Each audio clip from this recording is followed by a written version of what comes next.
Welcome to episode number 45. I'm CJ Wellerman. Thank you for joining us.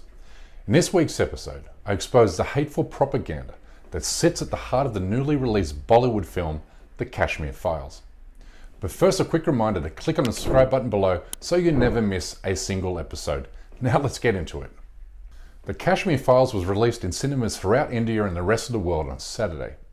It claims to tell the story of the exodus of Hindus from the disputed territory during the 1990s. In reality, however, this so-called exodus was an evacuation, orchestrated by the Indian government. But an evacuation Hindu nationalists mischievously label a genocide today, to incite hatred against Muslims in Kashmir and Pakistan. Look, I watched the movie on Sunday, and I'm here to tell you this. This is a propaganda film that would have made Hitler's propaganda minister, Joseph Goebbels, beam with pride. Like he did here during the showing of his own propaganda film at the height of Nazi rule, as portrayed amusingly in The Inglourious Bastards. Play the clip. Fabelhaft, mein Lieber, fabelhaft. Das ist Ihr bester Film bisher. Danke, mein Führer. Danke.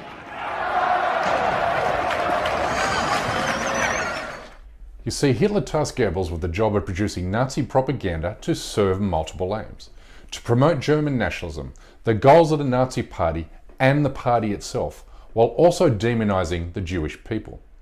To that end, the Kashmir Files does exactly that, but for Hindu nationalism and India's ruling party, while laying fictitious claims to Kashmir where Muslims represent an overwhelming majority of the population. In short, this is a film that could have only been written under consultation from the world's largest terrorist organization, the RSS, a Hindu nationalist paramilitary outfit that has long disseminated propaganda about Hindus in Kashmir, with the aim of denying the indigenous population, Muslims, a right to determine their own future, a right that was promised to them by the United Nations 7 decades ago. In a moment, I will show you some clips, but here's what you need to know. Muslims are presented as bloodthirsty rapists and murderers. Roll it. Never been an integral part of India, and this is a historical fact. Free Kashmir!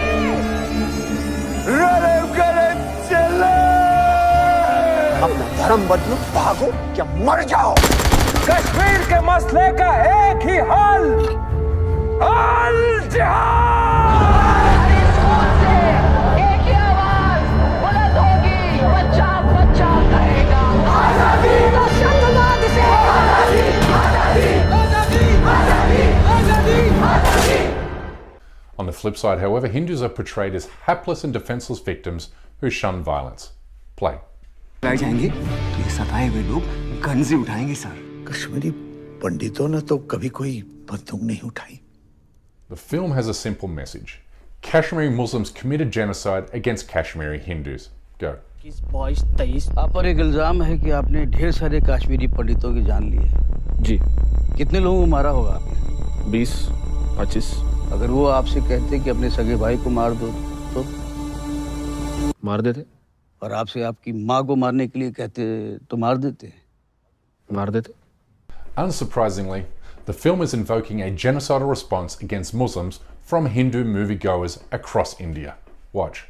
मैं अपने सभी हिंदू भाइयों से कहना चाहता हूं कि वो सतर्क हो जाएं और ये इनसे दूरी बनाए रखें। नहीं तो ये आने वाला हमारे लिए कल है। आप अभी भी टाइम है, सतर्क हो जाइए, नहीं तो ये कभी भी वार कर सकते हैं।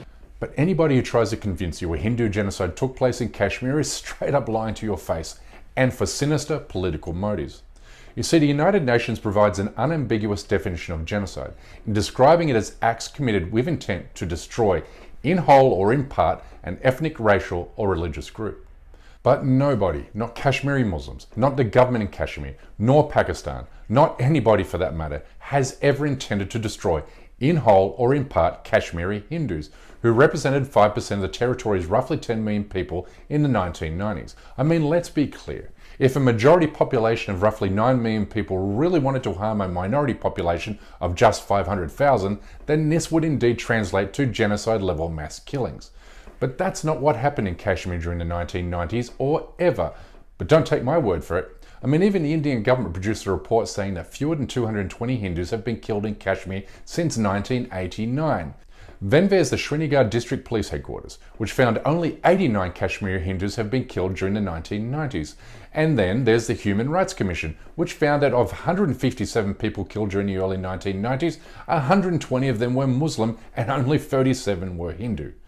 But the point is this, that while every death is a tragedy, the political motivated killing of 37, 89 or 219 individuals over 3 decades does not a genocide make.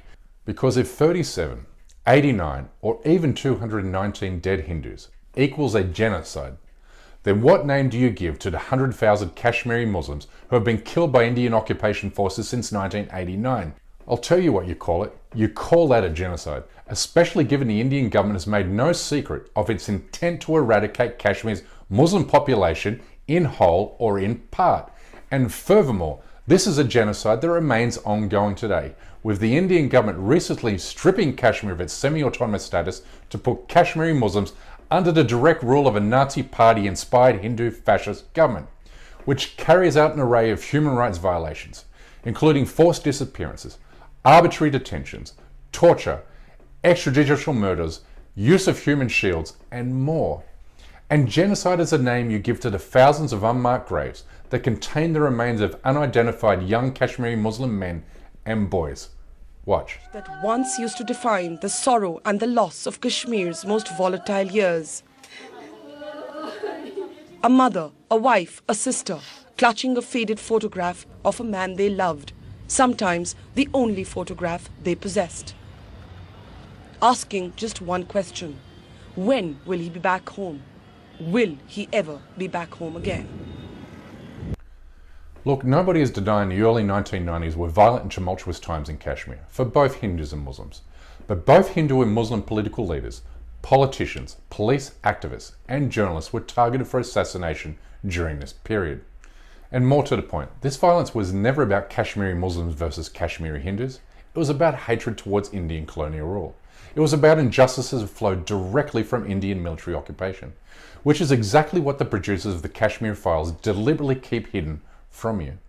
Instead, they pretend the militancy in Kashmir flows from so-called radical Islamic terrorism, which was why Muslims are portrayed in the film as bloodthirsty jihadists and rapists. Worse, the film aims to legitimize Indian military violence against Kashmiri Muslims, which is why the Indian government is so enthusiastically supporting the film by sponsoring advertisements for it around the world. Because it knows that if it can get American audiences to believe Hindus are the victims of radical Islamic terrorism, then it can silence US opposition to its Hindu settler colonial enterprise in Kashmir. A lesson the Modi regime has learnt well from Israel. You see, what India doesn't want you to know is that Muslims and Hindus have lived side by side as brothers and sisters for centuries in Kashmir. The same way Muslims and Christians coexist peacefully and united against Israeli occupation in the Palestinian territories.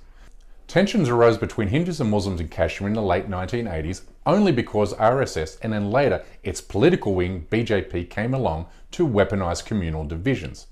Here's how Kashmiri Muslims really feel about their Hindu brothers. Go. My name is Mujtaba Rizvi. I'm an artist and a cultural entrepreneur based in Kashmir.